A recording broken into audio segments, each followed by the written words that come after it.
Hello, everyone, to our small crowd. I know that we have a Zoom crowd, too. Hello, everyone on Zoom. Welcome to our District 3 Council Candidates Forum. Thank you. No. More. Thank you for coming. I'm Sharon O'Malley. I'm a resident of the Yarrow neighborhood of College Park, which is over near the airport. And I'm past president of the Yarrow Civic Association. I also am the editor of College Park Here and Now, the local newspaper, and you can pick up a copy from the table if you'd like. There's also cookies on the table, just a trigger warning. The ones on the bottom are peanut butter in case you need to watch your allergies. So please help yourself. There's some campaign literature there as well. So I don't think anyone else has an index card to submit. I want to introduce Maria Cordoni, who's the current president of the Yarrow Civic Association. I want to introduce City Council member John Rigg, who is hiding in the back there. So thank you both for coming.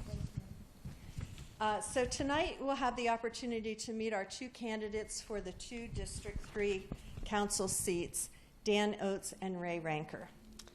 One of the seats will be left vacant by Councilmember Rigg, who decided not to run for re-election after 4 terms on the council. That's correct. The other is currently occupied by Ray Ranker, who won the seat in a special election in March. These two candidates are running unopposed, which means that they will be your District 3 council members. So that's why we're having a forum instead of a debate. You want to clap? John, go ahead. Still, I know they'll appreciate having your vote on November 4th, so get out and vote. Tonight's event will take about an hour and a half. We'll begin with an informal Q&A between the moderator and the mayor, and then after that we'll have a little bit more formal Q&A with the moderator and the two candidates who, by the way, the mayor's also running unopposed.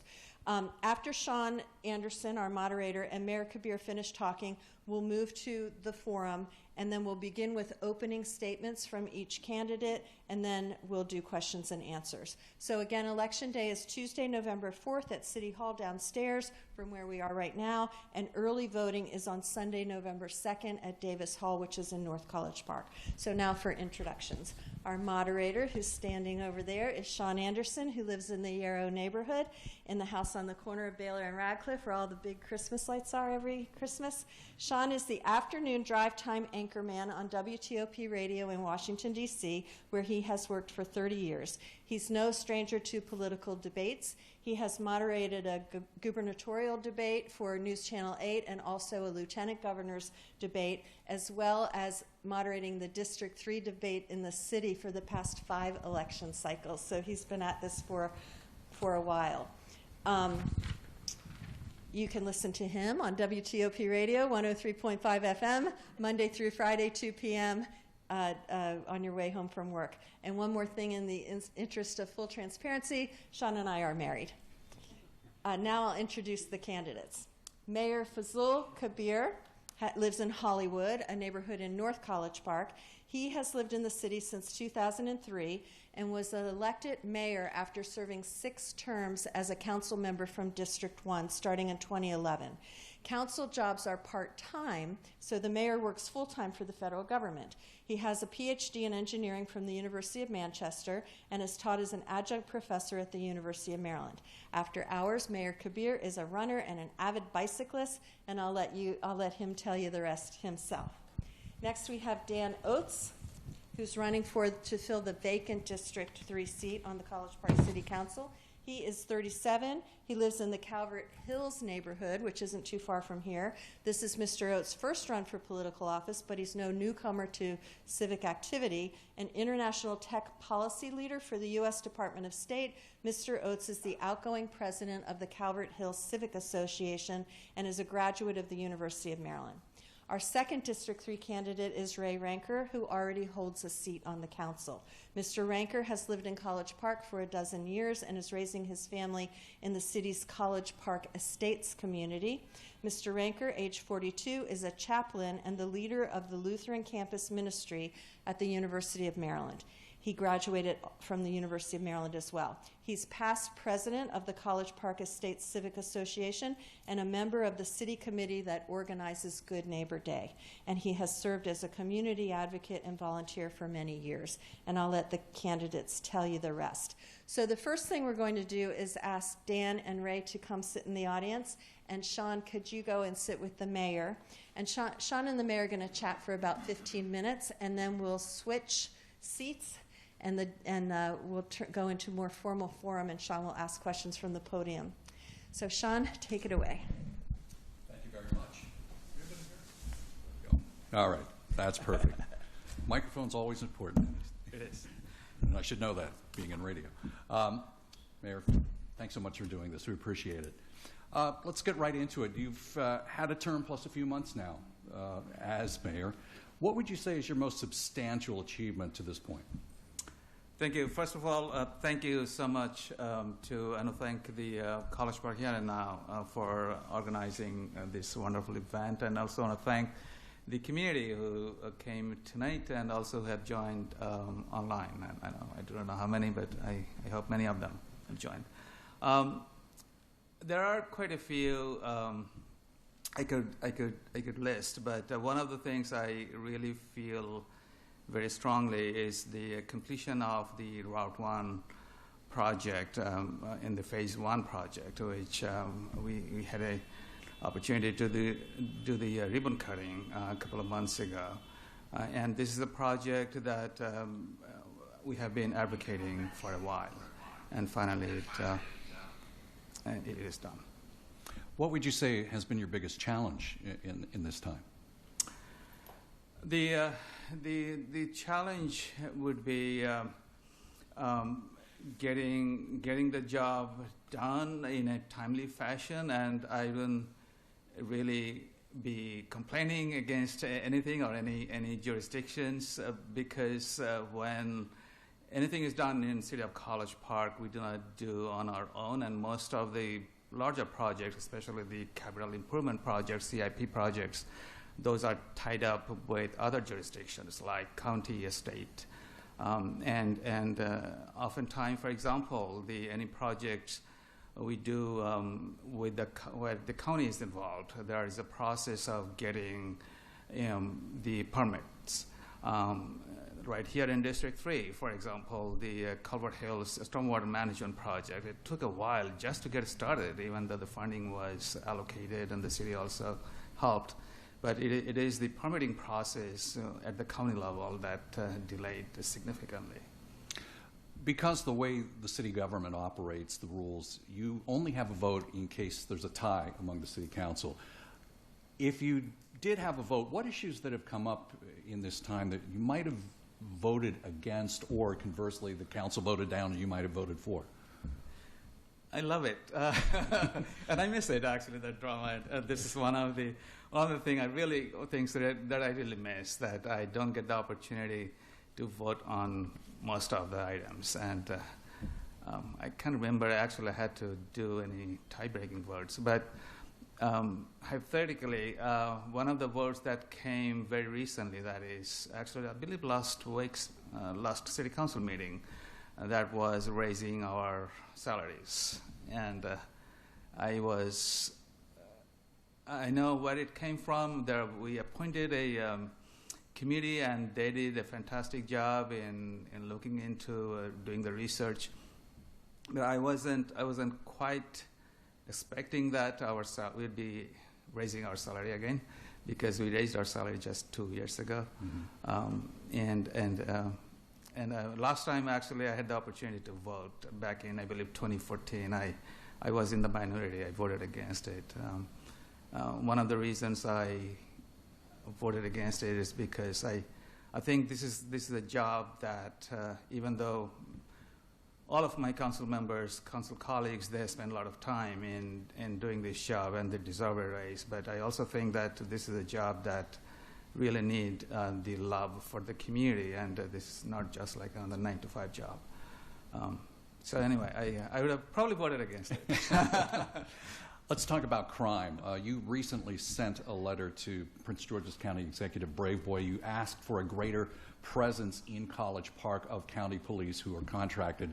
The county currently gives the city 4 officers, essentially, which you have said is not enough for the size of the city, the population, the amount of money that the city pays for this service.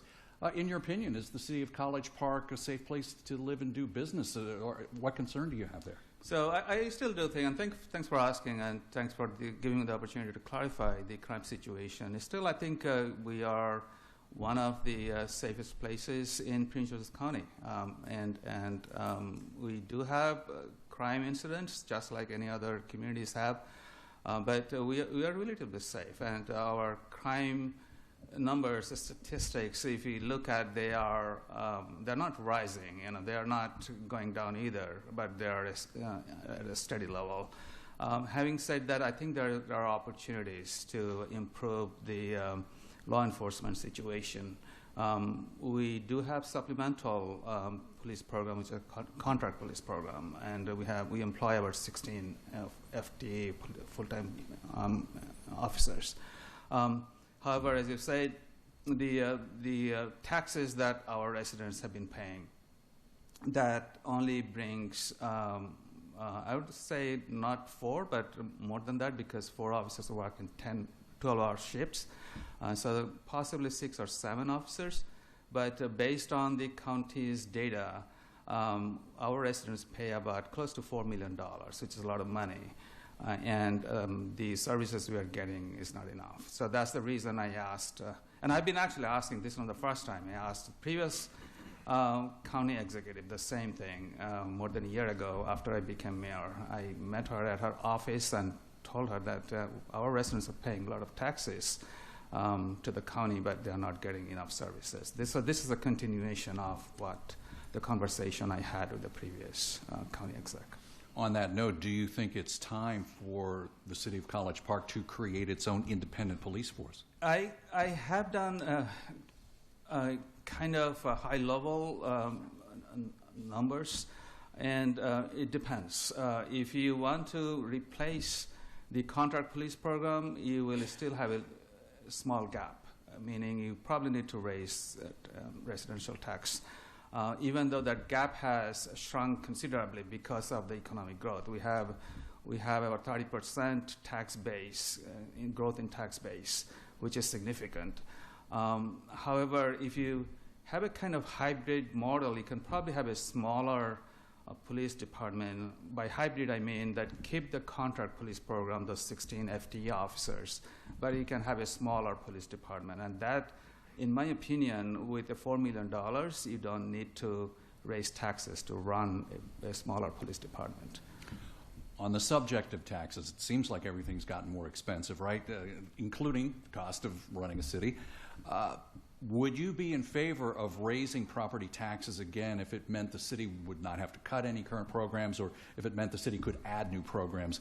We recently had a tax increase. Where do you stand there? Yeah, I wouldn't. I'm the one, so just to give a high-level picture, so over the past 10 or 12 years, our tax have gone up and down. It's hovered over around 33 cents per $100 of property values.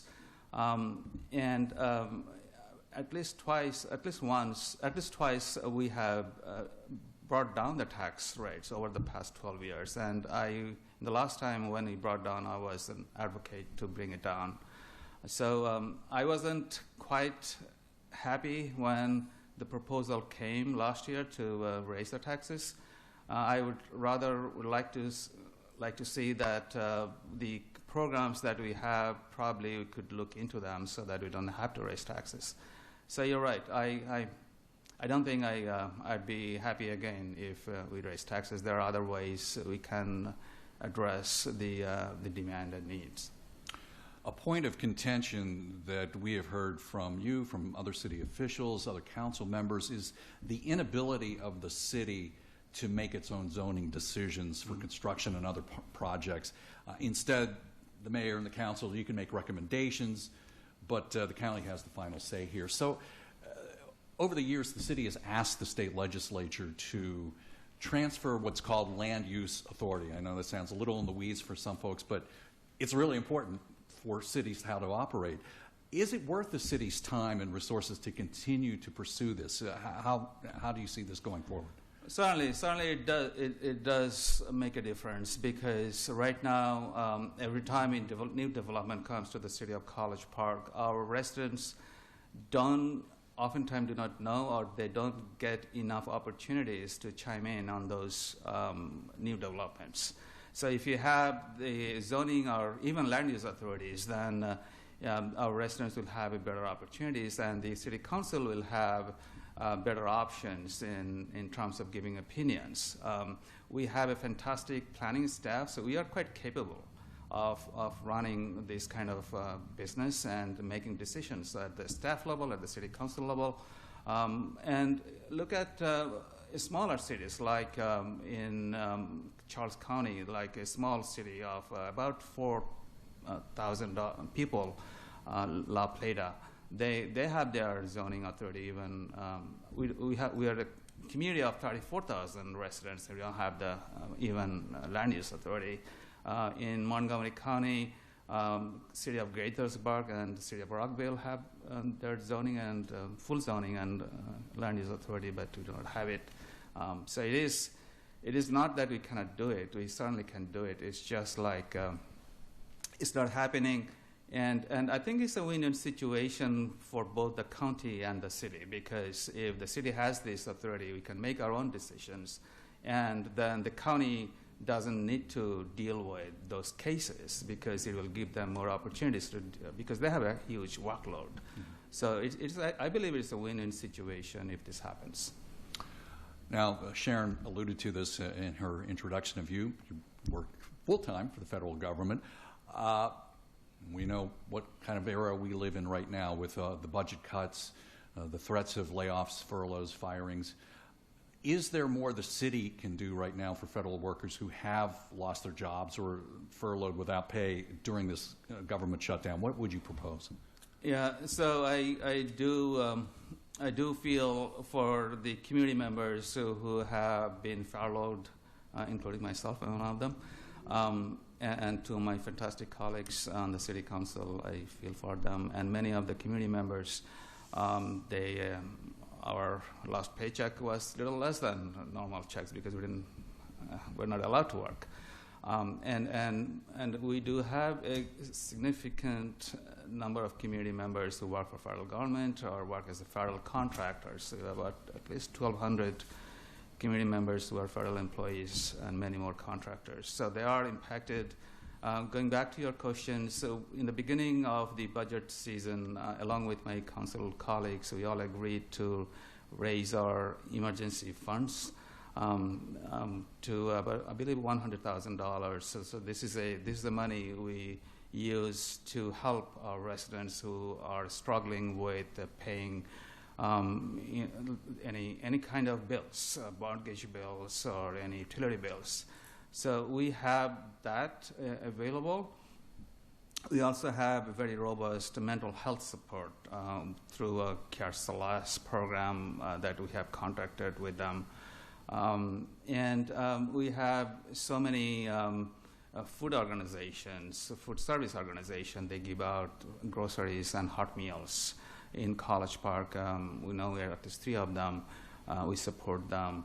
And most importantly, we are asking the community members to help each other. If you know any of our neighbors are struggling, please help them. We are asking our residents to go with all the resources available at the state level and the county level. They're doing a fantastic job in bringing those resources. We have recently hosted also a job fair for the people who have been laid off or need temporary jobs. So we're trying to do as much as we can. The city manager recently proposed that the city annex the Beltsville Agricultural Research Center in Greenbelt, or at least parts of it now that the Department of Agriculture has announced that it's going to close it down over a period of time. Was brought up in a city council meeting recently. Would you support that annexation? Why or why not? So first of all, this is an exercise the city has been doing for a while, time to time, and the city has grown over the years. Like the area in North College Park where IKEA is, it used to be outside of city of College Park. It has been not very long time ago. So this is not something was tied up with the announcement that USDA made that they will be vacating the BARC, Bearsville Agricultural Center, Research Center. I do support looking into the pros and cons of this annexation at the BARC property, mainly because there are opportunities of keeping the this land if we acquire according to the community's wishes. And many of them, as I spoke with them, they like to see this land be kept as green space as they are. And right now there are restrictions from the county's zoning and also restriction from the state. There are state bills that actually have additional restrictions what can be done other than agricultural purpose. If the city has the annexation, then there will be opportunity of having another layer of oversight on top of what we already have at the county and the state laws. So it is more of a preservation, and also this will probably allow us to work on some of the sustainability goals we have. And one thing I have seen majority of the community members do not like to see that dense development at this land. But there are other options that ties up with what the city has been advocating for. It's been an abbreviated conversation, and we obviously didn't touch on every issue we could have, but is there anything you would like to say before we close that maybe I didn't ask you about? Thank you. First of all, again, thank you for hosting this wonderful event. I'd like to say very briefly that the next 2 years will be both challenging and both exciting. Challenging in a way, some of the things we talked about, the federal shutdown, but also the uncertainty around the job markets and the housing markets. So we have to navigate through that challenges and be very careful how we spend our money, our residents' tax dollars.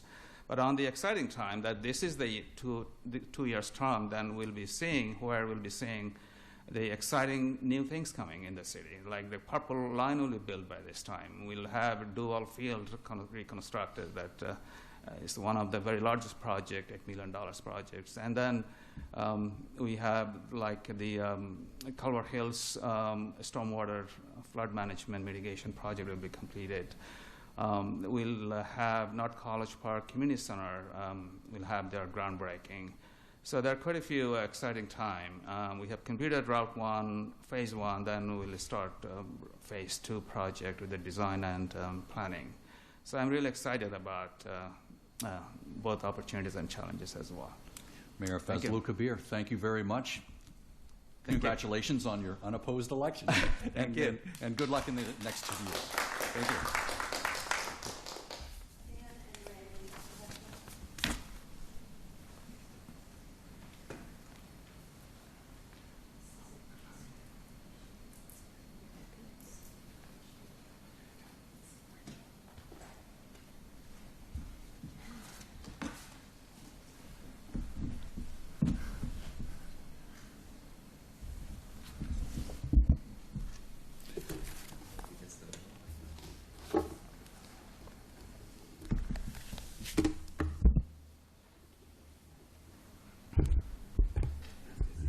Okay, we're ready?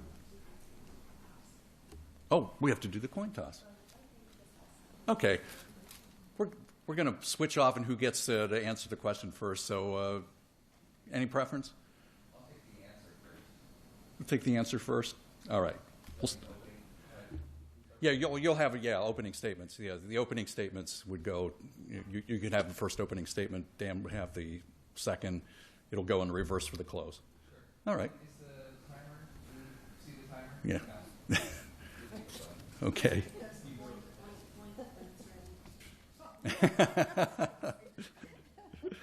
Before we get started, I want to thank both our in-person audience here and our folks on Zoom who are joining us tonight, and the two candidates as well. A couple of housekeeping items that I have to mention before we get into it, though I work for WTOP Radio. The station is not a sponsor of this forum. It is sponsored by College Park Here and Now, the monthly newspaper here, and the candidates did not receive questions in advance. I have the discretion over what is asked. These questions were based on input from College Park Here and Now staff, along with ongoing issues in the city, and in addition, we asked audience members who came in early to submit some written questions, and we won't take verbal questions from the audience, but they've given us a few here tonight, and we'll insert them in as we go along. The candidates were not allowed to bring electronic notes, or paper notes, but they can write down on, if they need to remind themselves of something, write down on the pads, paper and pads that we gave them. As we mentioned, we're going to start with opening statements, 2 minutes for each candidate. Ray Ranker, the incumbent in District 3, you get the first 2 minutes. Well, good evening, and thank you so much, Sean and Sharon, for once again organizing, maybe for the 7th time or something like that, just a chance for folks to be civically engaged in this way. It was only March or so when I was here being grilled by you guys last time. No, I enjoyed it so much that I'm back. But I want to say first, thank you for entrusting me, residents of District 3, with this opportunity to serve the term that was vacant. It's something that it's something that I take very seriously. It's a big responsibility and something that I have enjoyed. And being on the council for this 7 months has helped reflect and reinforce the values of why I want to do this in the first place. The first is that I just love our people. The people are what make College Park great. I love bringing people together, your ideas, your expertise. We have great city staff, but we also have great residents who just bring so much to this community, and I love gathering you to make things happen. I love your involvement. I love your feedback. I love your constructive feedback, too, and I welcome it. I've noticed that so much happens away from the Tuesday night meetings here, and that's been a joy, being able to connect people with other neighbors or with the city staff, people who can help fix that pothole, get that tree limb out of the road, things like that, to just make our city better. Even though there's huge divides in our national political sphere, I have found that city residents are pretty much united that we want a good government that's good stewards of our resources and that works hard to ensure all people a good, well-run city. So my 7 months, it's been an incomplete. I'm looking forward to your vote for another 2 years. Thank you. Dan Oates, you have a 2-minute opening statement. Thank you, Sean. And I want to echo what my colleagues have said about thanking the College Park Here Now for convening us, and especially for the audience members who are here in person, as well as those who are online at home or wherever you may be. Just by way of further introduction, I first came to College Park back in 2010 to attend the University of Maryland for a graduate school at the School of Public Policy. And after finishing that program and living in D.C. for a while, ended up moving back with my wife to College Park to start a family in Calvert Hills in District 3, where I've lived since 2018. I think really was thrown into, as Ray noted, the great community that is here in College Park, and was welcomed with open arms, and really have sought to contribute and give back to that community over the course of my time here. So the last 4 years I've served as president of the Calvert Hills Citizens Association, but I've also worked with the mayor, with council members, with other civic leaders across the city.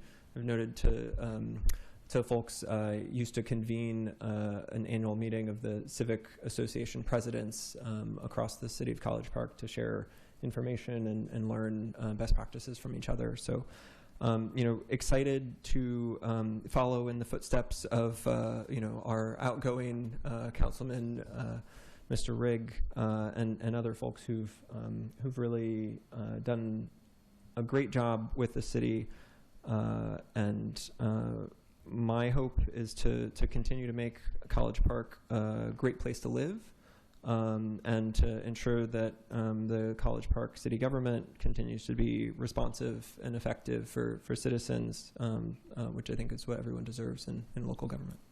Thank you very much. Now to the questions, and for us to be able to get in as many questions as we can, we're going to set it up this way that each candidate will get 1 minute to respond to the question, and then if you want to follow up, 30 seconds to follow up if some other thought comes to mind here. Ray, you said you would take the first answer, so I'll ask you the first question, and it's something we raised with the mayor just a little while ago, and that is the top of mind subject for so many people here: what's going on with the federal government, layoffs, threatened firings, furloughs, and folks are scared. We have several federal agencies within either the city borders or just outside. Just about everybody either is a federal worker or knows somebody who is. The city has a limited amount of money for emergency assistance grants for things like groceries, other amenities. The question is the city, in your opinion, doing enough to help displaced federal workers? Should it do more? What would you propose if you think it should do more? And Ray Ranker, you get the first answer. Yeah, thanks. As has been noted, we have a lot of people who have dedicated their lives to public service in this city. I've met many who have lost their jobs just in District 3 or who are being furloughed. I was a big advocate and pushed for an increase in emergency grant assistance this year. As we looked at the budget back in April, we have increased funds, and I do really encourage anybody, whether it's because of federal government or otherwise, we know that hardships can come up, and we want to help. We want to be a community who supports one another. So please look at those for those in need. We have also been following closely things like the relocation of the College Park Food Bank and trying to make sure that they have a good place to be to support one another. Another thing that I've been hearing, especially from our students, many of our students have a passion to go into public service, and internships and other kinds of things just aren't happening on the federal level that they have been. And so we're looking at chances to provide some internship opportunities for undergraduate students, for example. So in short, I do think there's a lot we can continue to do and support one another, and I'm proud of the stuff that we are doing. Thank you. Dan Oates, 1 minute to answer the first question. Yeah, I think obviously the city's emergency grant is the first thing that helps to alleviate this challenge. I would note, though, that this isn't an issue that's unique to College Park, right? It's something that's being felt across the country. And I think the city can help contribute by just using its communication channels to help residents understand what are the tools and resources that are available to them. And that's not just about what's at the city level, it's also the county, the state, other NGO or nonprofit resources. And so I think using the ability for the city to reach the residents and help ensure that they're informed on the resources that are available. Ray Ranker, if you 30 seconds for any extra response. Just quickly, as the mayor alluded to, I don't really expect. Let me put it this way: I expect things to be difficult on this front for the next term also, and so I think that's one of the things that we're going to take seriously to figure out how we can support our residents. I know the city also is looking at how can we bring good talent into the city as positions become available. So that'll be something certainly that continues to be a high priority for us. Dan, you have 30 seconds to add something if you wish. No?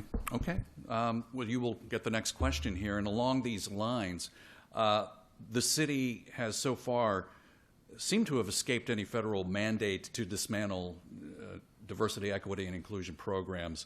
But the city does get some federal money for grants and things like that. If the Trump administration threatens to withhold federal money from the city if it keeps DEI programs, should the city keep the programs going and risk losing the funds, or should the city scrap DEI initiatives and hold on to the money? Why or why not? Dan, you're first for 1 minute. Yeah, I think this is something that I would need to understand more, where exactly, what the different levers are on the city and what the impact would be on the residents. And I think that it's a question of how do we ensure that we're doing the best for the people in the city, given the resources that are available at the federal government level, and how we are able to ensure that the city continues to maintain access to those. Thank you. Ray, you have a minute. Yeah, as especially in the spring, as this became an issue, I did check with our city manager, and it does seem like we don't get any direct funds from the federal government at this time, even though we have in the past.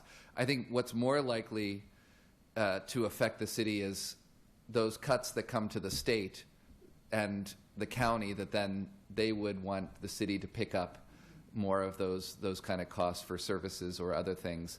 I think that's the thing that we should be on the lookout. But I know, for instance, this affects the University of Maryland, who has to make tough decisions. They've, for instance, renamed their DEI department to the community, something about belonging. And I think there's a lot of good ways we need to continue to support people in our community, and we can think of creative ways to call them in order to make that happen.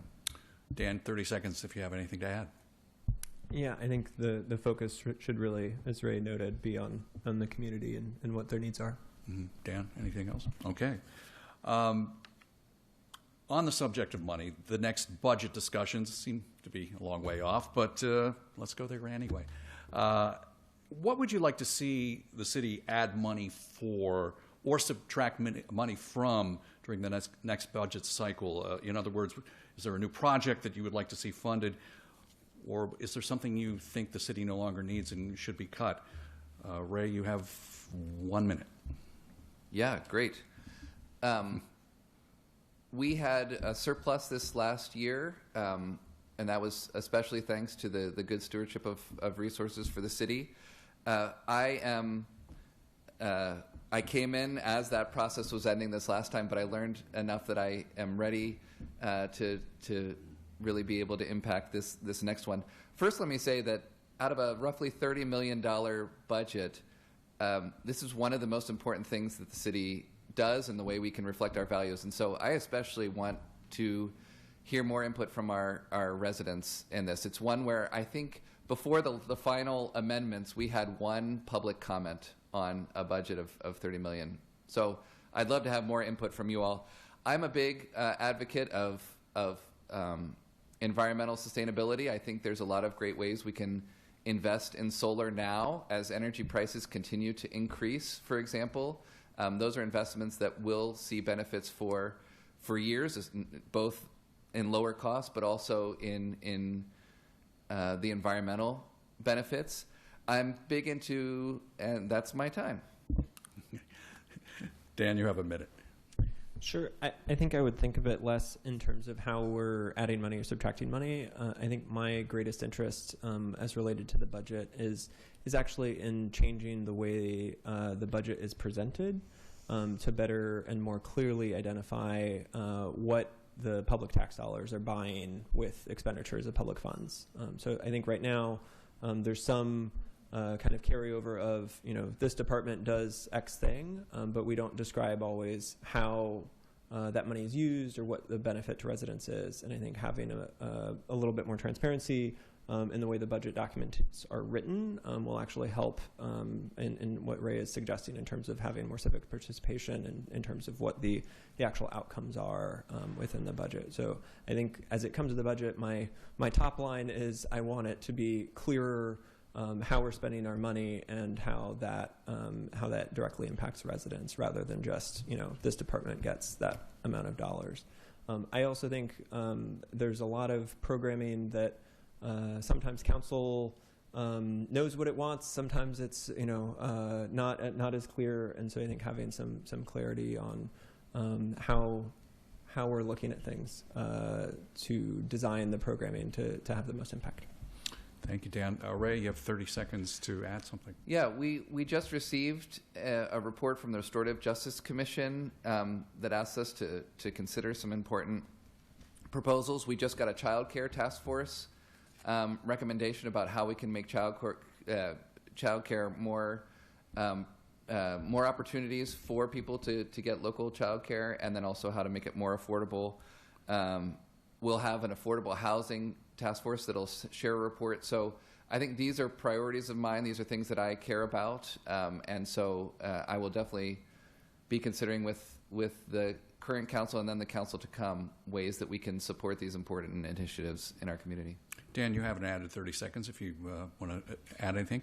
Okay, very good. In the same vein, I mentioned this with the mayor as well, finances are tight, yet the city did not raise taxes in this fiscal year after a fairly substantial tax increase a couple of years back. Would you be in favor of raising taxes for homeowners, once again, and local businesses to fund additional projects? Dan, you're first for a minute.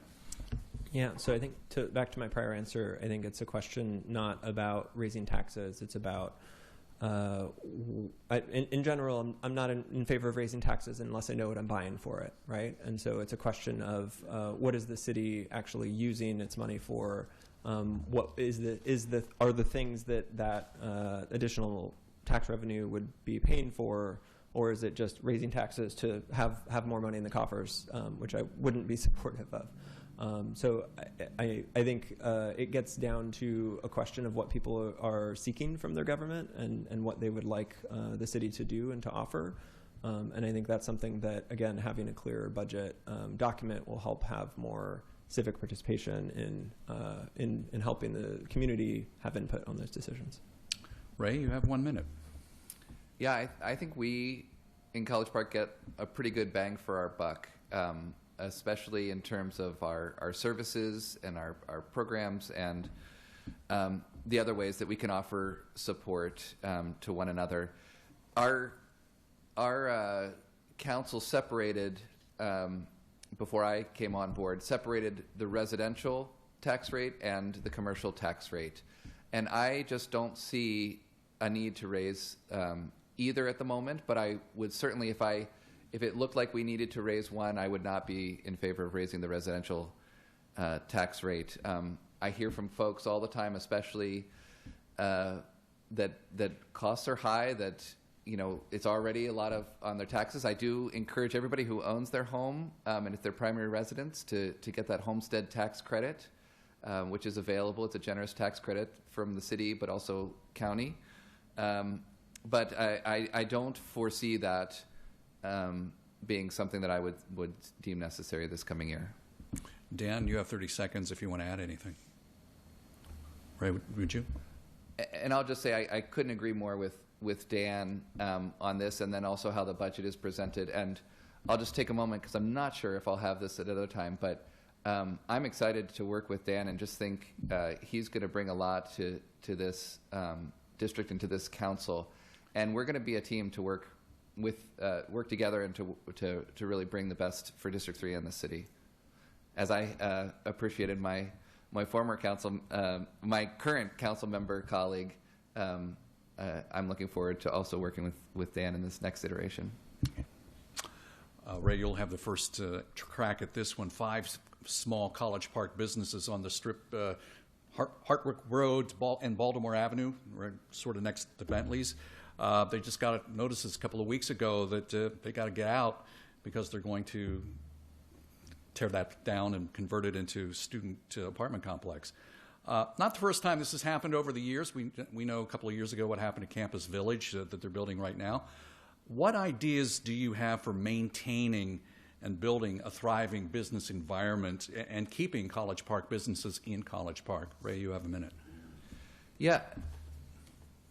As the mayor mentioned, we don't get the zoning authority to make decisions about these things, although we do get input, which is often respected by the county.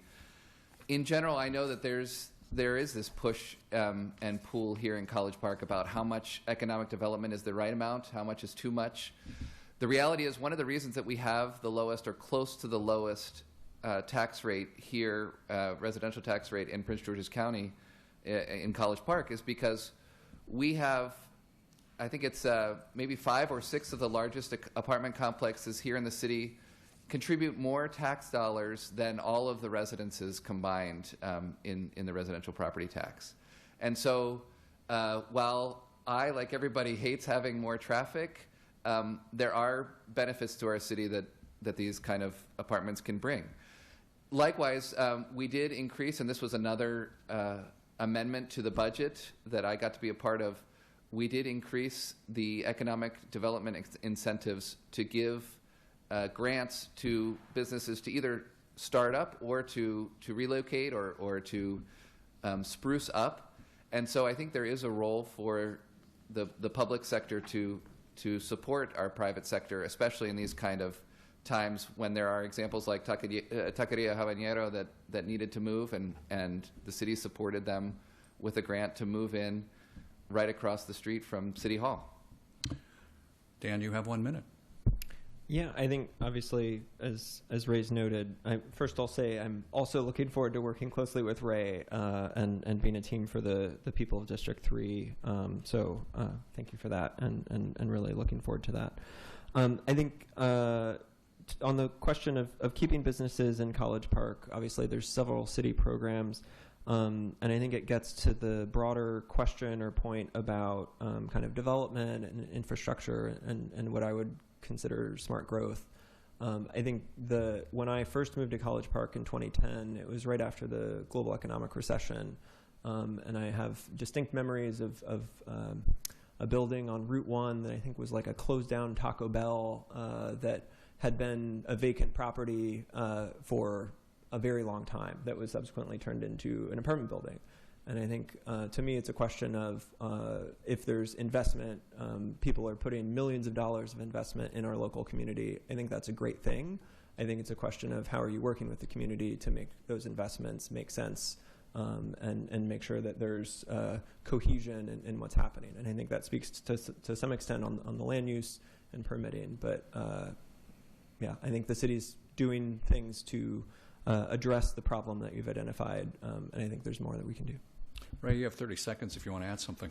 Yeah, I just wanted to give a little example. Before the council a few months ago came an amazing small business owner who went to University of Maryland, wanted to start an open bar business, BARRE, here in the city, successfully did that, managed through COVID, and has just had issues with the space and needs new space. And because of the support that she's experienced and the economic opportunity here in College Park, wants to keep that business here in College Park. And so we voted to provide a small grant to help with those costs of finding a new place and keeping that business in College Park. And that's a great example of the kind of things that I hope that we can do as a council. Dan, you have 30 seconds if you want to add something. Just reiterate, I look forward to working with Ray to solve some of these challenges. Dan, you'll have the first shot at this one, and we're talking about crime. And the mayor, as you mentioned, the mayor mentioned when we talked to him before that he recently sent a letter to Prince George's County Executive Brave Boy to ask for a greater police presence in College Park. As he said, the city pays approximately $4 million to the county to get a certain amount of help, but he says it's really not enough for the size of the city, the population, the businesses we have here. In your opinion, is College Park still a safe place to do business? Is it a safe place to live? Or are you concerned about where crime is right now in this city? I think College Park is an amazing place to live. I think that crime occurs everywhere. And I'll say a couple of weeks ago there was a carjacking on my street while I was away. But I don't think that that's necessarily indicative of where things are. I do think that there's a challenge with public safety overall. But I think some of that may have more to do with underreporting of crime. So I think figuring out how to work with residents to ensure that there's better data to help us understand the problem will, in my view, help us to design the solutions that are needed to make people feel safer and make sure that this is a community that has a strong sense of safety. Ray Ranker, you have 1 minute. Yeah, College Park is a place where I'm raising my 2 kids. I certainly feel safe. While statistically things show that we are one of, if not the safest place statistically here in Prince George's County, that doesn't necessarily feel great to the people who have experienced crime. And especially in our neighborhoods, I know plenty of people who have had break-ins, who have there was an armed robbery incident. So statistically we know one story, but we also know that there are people that crime affects really, really strongly. I want to make sure that we get our money's worth in terms of not just a police, but I want to do a crime study. We've talked about a police study, and we've had a police study done before. It was the city before my time on the council had commissioned actually a law enforcement official to decide whether or not we should have more police, and surprise, surprise, they thought we should. But I want to make sure that we can not just focus on whether we should have more police or not, but what are the ways that for public safety, what are the things that would make us more safe? And I don't think that always equates to more police, even though that can be part of it. I'll save for the follow-up. No, Dan, you get some 30 seconds here. Yeah, I think I would maybe frame it less as a crime study and more of a public safety, because I think there are things that might affect people's feeling of safety, but that aren't necessarily related to crime. So I think just having College Park be a place where people feel that they can be themselves and work, live, and play. Right. 30 seconds. Yes, yeah, I concur on that. And again, just a simple example here in Yarrow, I was talking with some of our residents who experienced their cars getting broken into, stolen, tires getting stolen, and going back to the reporting issue, folks don't always report these things because what they're seeing is that as they report them, nothing happens. We even had a resident in College Park Estates who had his tools stolen from his truck overnight. He has on camera. We know exactly who it was.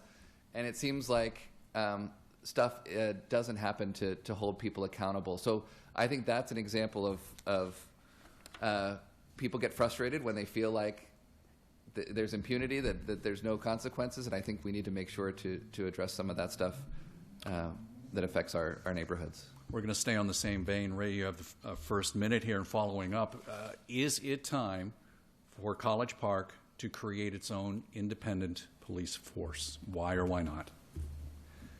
I think with all things, I'm going to give a straightforward answer. But first I want to say, with all things, you have to think about both the pros and the cons. There is no doubt in my mind that having our own police force will increase the taxes for our residents in a substantial way. A lot of our neighboring municipalities that have their own police forces pay a lot more in taxes. Many of them have commented either to me or to our city staff that, wow, you guys really have the best kind of arrangement. I mean, just think about it. One lawsuit from your city police force can drain millions of dollars of your taxpayer money. That's stuff that we don't have to deal with on a city level. So my short answer is no, I don't think it's time to have our own police force, but I do support a public safety study to figure out what is happening, what is getting answered, what's not getting answered. We need good, hard data on those kind of things so that we can figure out what are the ways to make our communities safer. And there will be things that will cost more. Cameras, do we need to put some more cameras in certain places? Do we need to have blue light phones? I mean, there's a lot of ways to do that, and police is not the only way. Dan, you have 1 minute. Yeah, I think the way that I will approach policy questions on council is trying to understand the problem and then develop policy solutions. And so I think jumping to the answer of we need a police force is premature. I think, as I noted, there's more work to be done with a public safety study or other work to really better understand the problem. I'd also just note that most jurisdictions in our local area that do have police forces, my understanding is that they were created prior to the existence of the county police, right? So they're the older towns that were here before the county had the resources that it did. And as was stated, a lot of them, look at us and say, hey, you guys have a great deal. That seems better. So I think, like Ray, I don't think that I'm inclined to support a police force at this time, but I really want to be driven more by what is the actual problem that we're trying to solve, and then understanding, is this the thing that we need to put our money into in order to solve that problem? There may be other things that are just different or less cost intensive in terms of how to improve public safety within the city that wouldn't necessarily be a police force. And so I think not viewing it in that way, oh, well, there we go.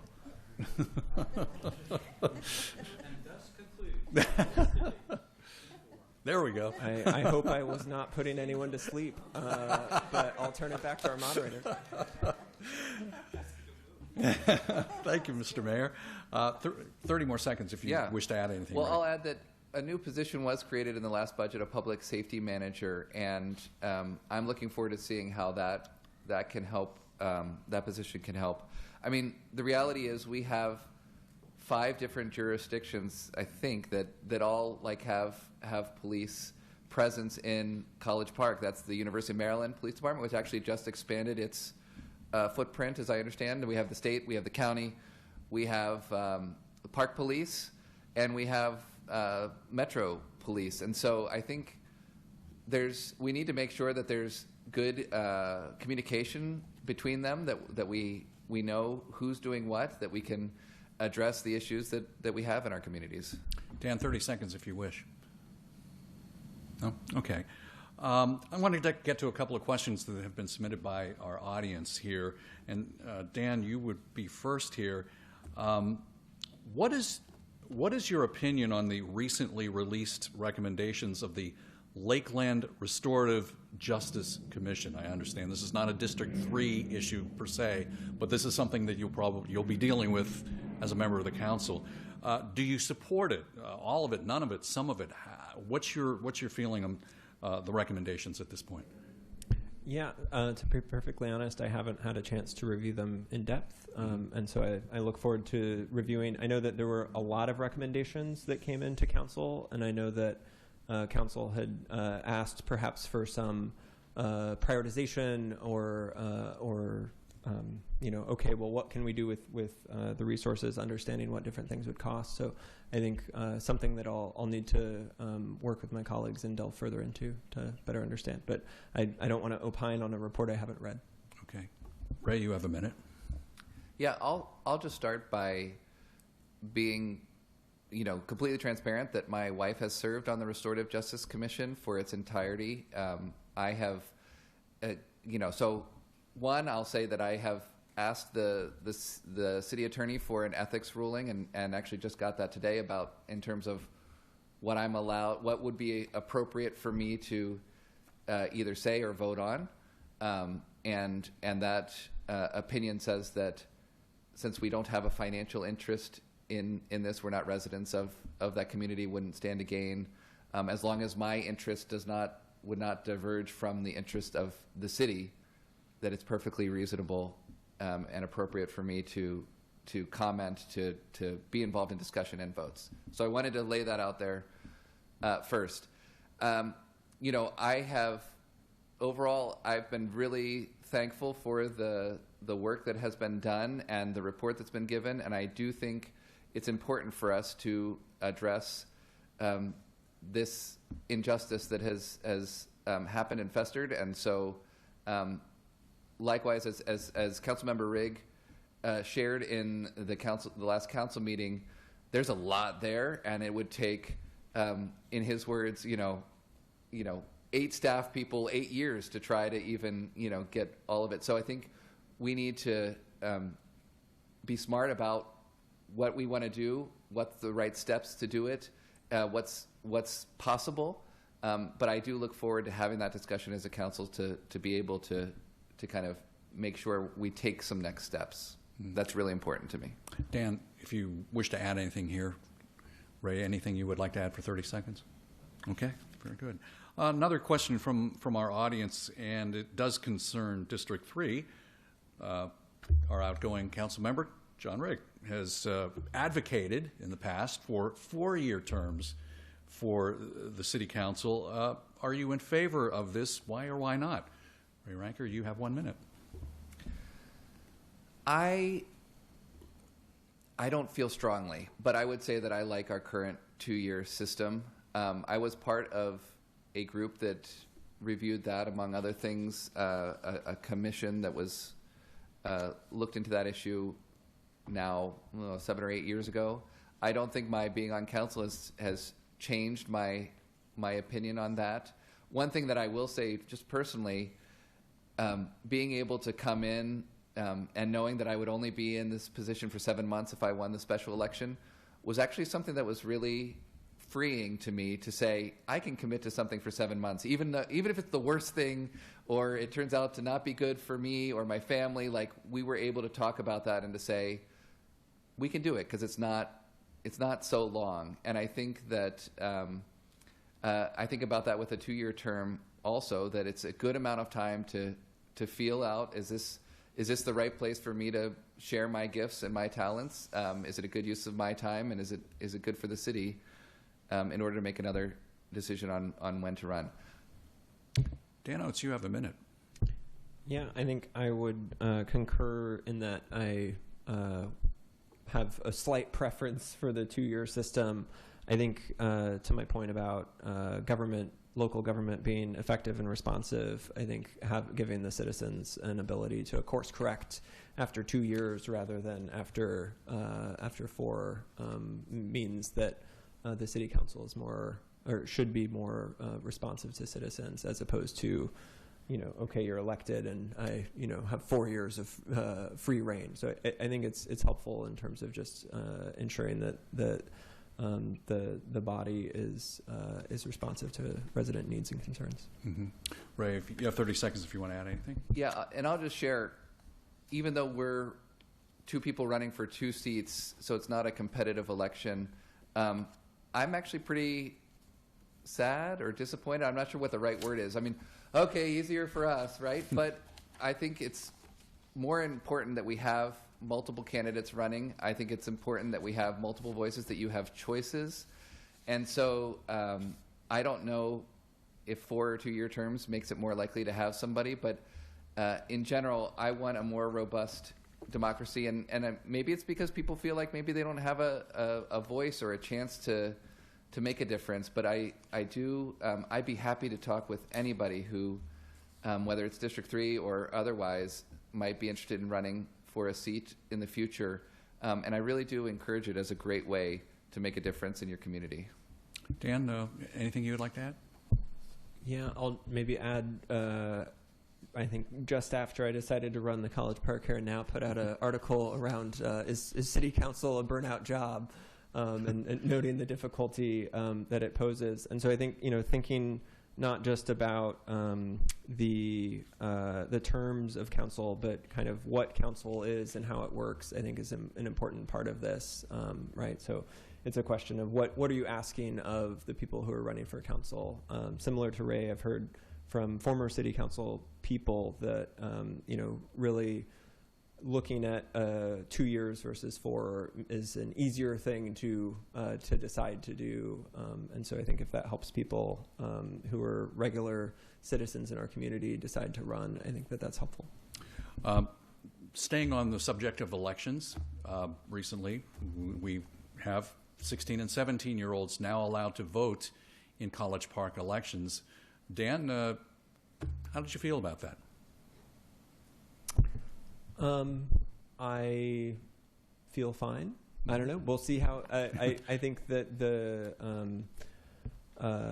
my I don't have concerns. I'll say I'm originally a resident of Florida, and in Florida you can register to vote when you're 17, but it doesn't become effective until you're 18. But effectively, then I think getting young people involved in the civic community and participation in voting is important. And there's data that shows that if people get involved earlier in their life, then they'll be involved throughout their life. So I think it seems like it's something that's positive. Ray Ranker, you got a minute on that if you wish. Yeah, well, I voted for it, and I don't regret it yet. But I will say, I don't anticipate regretting it, but I will say, one, that this is an issue where I heard back from a lot of folks, some who said yes and some who said no. And so this was one of the ones where I knew I would be disappointing people whichever way I went. But Dan alluded to some of those studies. I think that's important. I mean, I think maybe if we look at it as a broader piece, is just we need and we want more engagement from our residents. And I think that that's just across the board. I think we want people to see how they have a voice and can make a change, both with votes. I mean, I've joked with people, but it's almost true that I needed more votes to become class president in high school than I did to become on city council.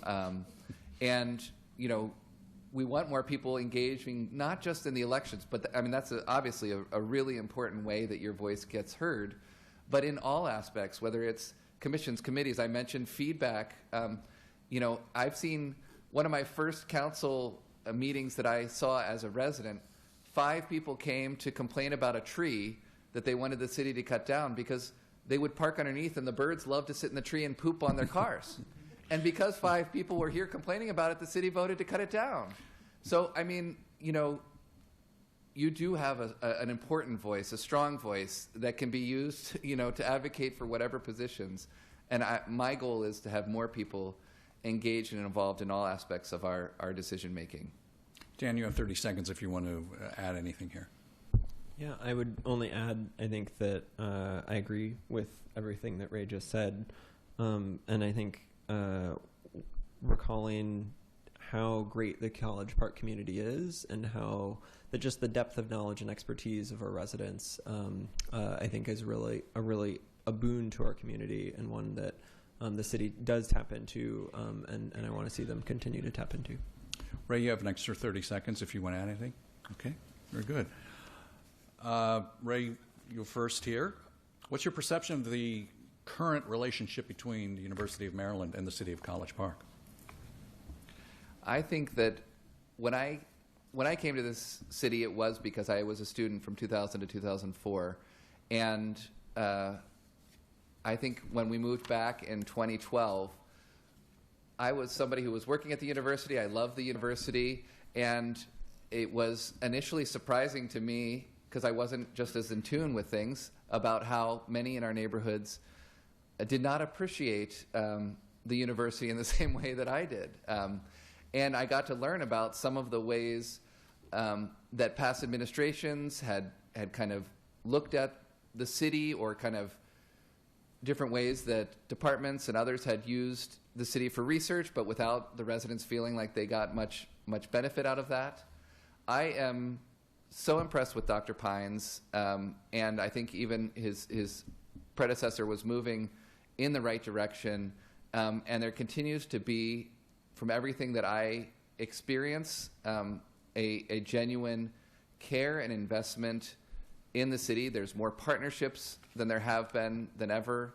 We have the College Park University Partnership, CP Cup, that has done some great things.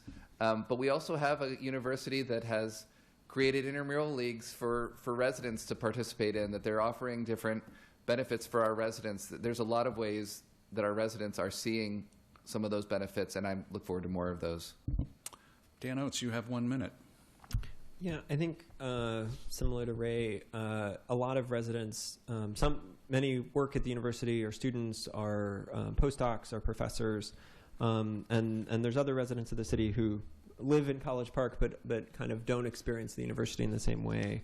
I think for those folks, a lot of what they see from the university are decisions that are taken that impact them, but where their interests weren't taken into account. And I think that leads to people having kind of unhappiness towards the university. I think at the same time, the university is a multi-billion-dollar entity, I think, that is vastly investing in our community. And I think if you talk to folks from College Park and the pride that they have in something like College Park Airport as the birthplace of aviation, I think we should also have pride in the university and the things that it is building for our state, for our country, for the world, just in terms of the research and other things that are happening. I do think that, I'm not like Ray inside the curtain in terms of what is the city and university's relationship. I would like to see more partnerships between the city and the university on programming or other things, because I think that there are resources that are at the university that are really great, and it'd be great for city residents to who aren't already part of the university community to avail themselves of some of those. Ray, you have 30 seconds extra if you would like to add. Yeah, I'll just say we're not New Carrollton or Laurel. I mean, College Park is, going to be connected to the university, and it has been since its founding. I mean, there are ways, for instance, with the child care center, the partnership, City Hall here was a partnership. I mean, even things like the women's soccer team at Maryland came to help out with, I coach my kids' soccer teams and things like that. There's other partnerships that I would like to see. One of the ones that I'm going to be advocating for this next go around is, for instance, scholarships for city kids who need some help to do summer camps, for instance. The university has some great summer camps. Are there ways that we can help families who maybe need a little bit more to be able to do them and take advantage? I want to see something like that happen. Dan, you have an extra 30 seconds if you'd like to add. Yeah, I think the only thing I'd say is really to solve a lot of the important problems or realize the opportunities in our community, it really will require the city and the university working together. And so I think, look forward to, if elected, continuing to support that. Okay. Dan, you were up next for the first answer here. One of the most frequent issues the City Council talks about is the lack of affordable housing in the city, both for students and the full-time residents. Do you think that there's a lack of it? How would you propose to either encourage or require landlords and developers to include more affordable units in their buildings? Where do you stand on that issue at this time? I think affordable housing is certainly a big issue and one that I care about working with council to work on. I think that it also comes down to working with the university in that my understanding is just demographic changes in the United States. There's going to be fewer 18-year-olds in the future, so there'll be fewer college students overall, but the expectation is that there will be more college students that go to large universities. And so I don't actually have the university's data. I'd be interested to see it. But I think my expectation would be that the university will continue to grow in the future, even as smaller schools may no longer exist. And so I think it's a good example of how understanding and working with the university towards resolving and ensuring that not just we have enough affordable housing for our residents today, but that we're building for the future so that we can not have this be a continual issue in the future. Folks like to say that affordable housing is a challenge because we didn't build enough 30 years ago. I think my point would be how can we encourage smart growth and investment in infrastructure that again is done in a way that that understands and respects people's needs and perspectives. Dan, Ray, you have a minute. Well, yes, we have a lack of affordable housing in our city. It's not unique to us. It's a countrywide problem. It's a statewide problem. It's a DMV problem. I'd love to see some county requirements about, requiring a certain percentage of units for new apartments that go online, for example, to be affordable. It's something that our county does not have, that Montgomery County, for instance, does. I think that helps kind of look at the long-term piece, and because we want affordable housing to be in all parts of the city and all parts of the county. We know that it just works better for all if we have that kind of thing spread out. We've had a couple places that have offer affordable housing that have gone online recently. At the Atworth, which is in District 3, we had the Flats that just went online, just up on Route 1. So it's something that we are addressing. I'm happy to say that since my time on council, we've been saving on electricity bills by having the lights go out at random times. No. Since my time on council, we had a developer, and I'll tell you about that during my 30-second follow-up. Okay. Dan, you have 30 seconds to follow up if you wish. Yeah, I mean, I don't think anyone would be for unaffordable housing. And so I think certainly it's an issue that the council needs to work to continue to see what are the tools, what are the levers, how can we address it. And I think there are things they're already doing, but I think that they're open to other things that we can pursue. And Ray, 30 seconds. Yeah, I mean, just an example of the owners who want to redo a development right to the west of Route 1 here in close to the university came before the city. And again, we don't have zoning authority. They're already zoned for what they wanted to build, and they were just asking our blessing. And in those negotiations, we were able to negotiate what I think is the first student-specific affordable housing that a certain percentage will be set aside for that in the city. And so there's a lot more we can do. I mean, the reality is a lot of this housing is made possible by federal and state tax breaks or grants or those kind of things. And the reality is I don't know how many of those we're going to get from the federal level. So it might take some more investment from our city, for instance, to help bridge that gap. Next question, Ray, you're first. The City Council did vote unanimously to double the amount of pay for those who sit on the council, up to $20,000 a year. Your thoughts? Why is it worth the double of the money? Well, the vote was actually 6-0 to 1, and I was the lone abstention. And frankly, I just find it difficult, as an ethical issue, to vote on something that will affect me and my pay. So that abstention was for that reason. I do think, I don't know how we would do it, but I think voters having a chance to weigh in on pay is a better way to go. But I will say that as we talked about engagement, and we talked about so few folks running for office, I have heard from folks that hopefully something like this can help encourage more people to run. I mean, there are people, obviously, I started doing this job and wanted to do this job when it was $10,000 a year, right?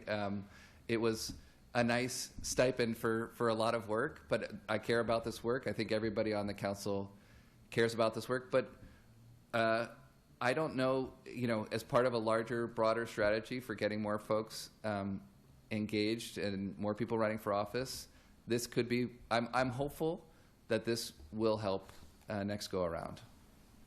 Dan, you have 1 minute.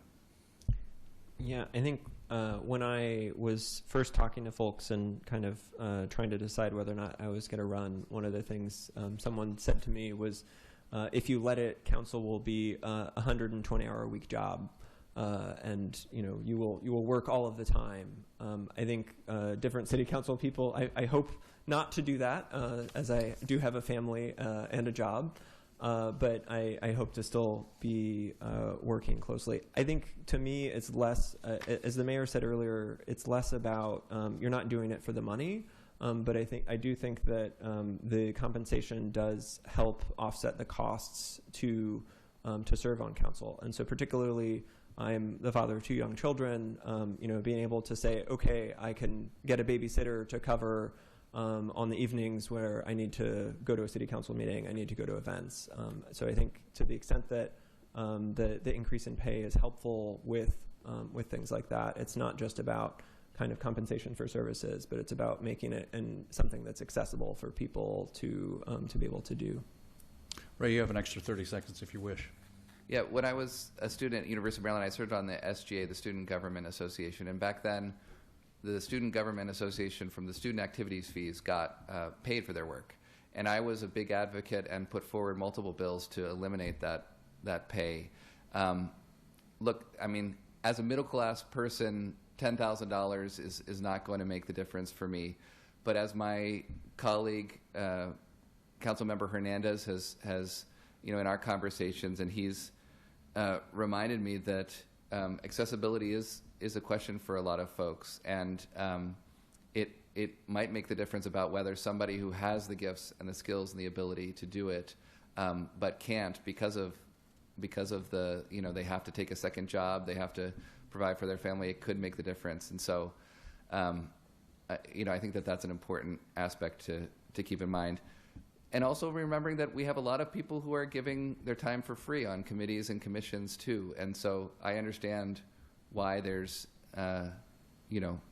apprehension to such a move. Dan, you have extra 30 seconds if you wish. Okay. Dan, you get to, actually this is a question for both of you. Dan, you'll get to go first. What are the issues that your neighbors, we're going to divide the city north and south since you two will have covered your district. Dan, what issues are your neighbors in Calvert Hills and the adjoining Old Town community complaining about the most? And Ray, what are the issues your neighbors in College Park Estates and Yarrow complaining about the most? And Dan, I'll start with you. I wouldn't frame it as complaining, but I think that one of the top issues for people is really just quality of life. So ensuring that our community is one where people, again, feel safe, feel that they, can go to sleep at 12 p.m. Or at midnight and not have loud thumping music in violation of the city's noise ordinance. So I think just ensuring that it's a place that that people can live and grow and play with their family and exist as people yeah. Ray, you have 1 minute. Yarrow and College Park Estates. Well, I will second that. I mean, Yarrow and College Park Estates, we're the happiest people. We have no problems at all. And no, I mean, I think one of the biggest issues that I've heard and been working on is the noise from Kenilworth Avenue. We got a great sidewalk that helps keep folks safe who are walking along Edmonston Road. It did unfortunately require some trees to come down. It's led to increased noise. Good Neighbor Day is coming up on October 25th. We hope you can come out and volunteer, but one of the projects is going to be replanting some trees and shrubs in that area. It'll take years for that to kind of be at the same density that it was, but we got to start somewhere, right? And so we are doing that. The city has committed to planting 42 shrubs and 42 trees in that strip between Edmonston and Kenilworth, for example.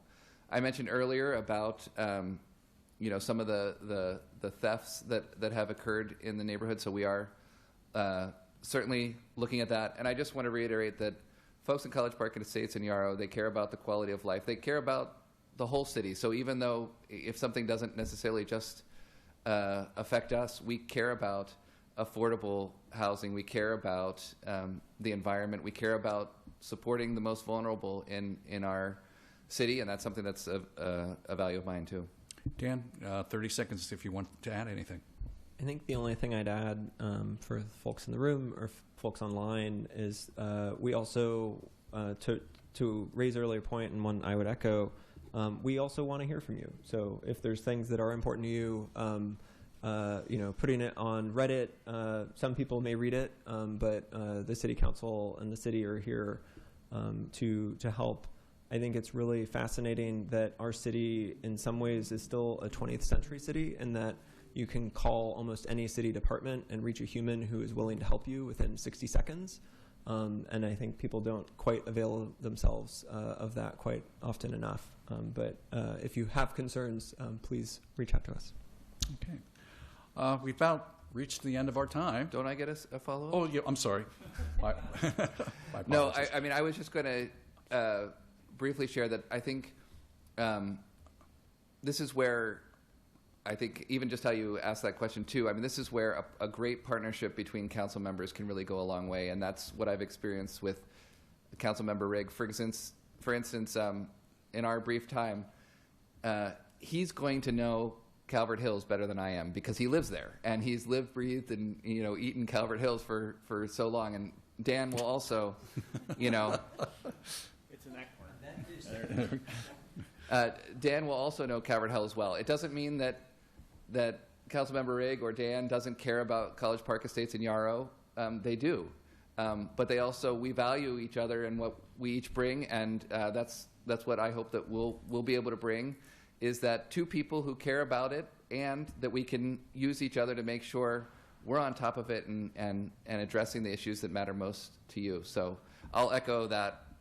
We want to hear from you, and I'd rather have you telling me I'm doing a terrible job than to just be like, meh, I don't want to say anything, because I want folks to care. I want folks to be involved. So I invite that. All right, now we have reached the end of our question time. You each have an opportunity to make up to a 2-minute closing statement, and Dan, you have the opportunity to go first. Yeah, I think I would say I am excited by this opportunity to join council if elected. Really enjoyed working with folks on city council, with the mayor, with our local elected officials at a variety of levels while I was on the Calvert Hill Citizens Association, and really hope to expand my impact for the benefit of the citizens of District 3. I look forward to working very closely with Ray, and I think he's been a great advocate for District 3 residents. Again, would just say if you would have things that you think are important, or if you have good ideas of how we should do things differently, all ears, and would love to hear it. And you can learn more about me at my website, danoates.net. Or send me an email at senddanielemail@gmail.com. Thanks. Okay. Ray Ranker, you have 2 minutes. Well, just again, thank you to Sharon and Sean, and thank you to the mayor and to soon-to-be councilmember-elect Oates. It's just, I really appreciate these times to have these conversations, and really this. I bet everybody thinks this, but these next 2 years are going to be really important for our city. We have, I'm asking for your vote, but I'm also asking for your email, and maybe that's more important for me, especially this go around, to make sure that we can stay communicating well, and that we can together make this city a better place. We have our strategic goals. We're going to be setting, I think it's about 5-year strategic goals for our city. This next term, it's something really important, and it's something that I want your input on. This kind of helps direct, theoretically, everything that we do as a city. I also am just proud of our city, and I love the city. We have College Park Day is coming up Saturday. I hope to see you out there 12 to 6. I'll be out there with my family, and it's just, again, a great time to enjoy the best of what our city brings and to get to meet people and experience the event together. So unless I somehow manage to really screw up the financial reporting or something, I'm looking forward to serving in this next term as your District 3 council member, and I encourage you to vote on November 2nd for early voting or November 4th for regular voting. Thanks. Councilmember Ray Ranker, thank you. Dan Oates, congratulations, and good luck here in 2 years ahead in your first term on the council. Gentlemen, thank you. Appreciate it.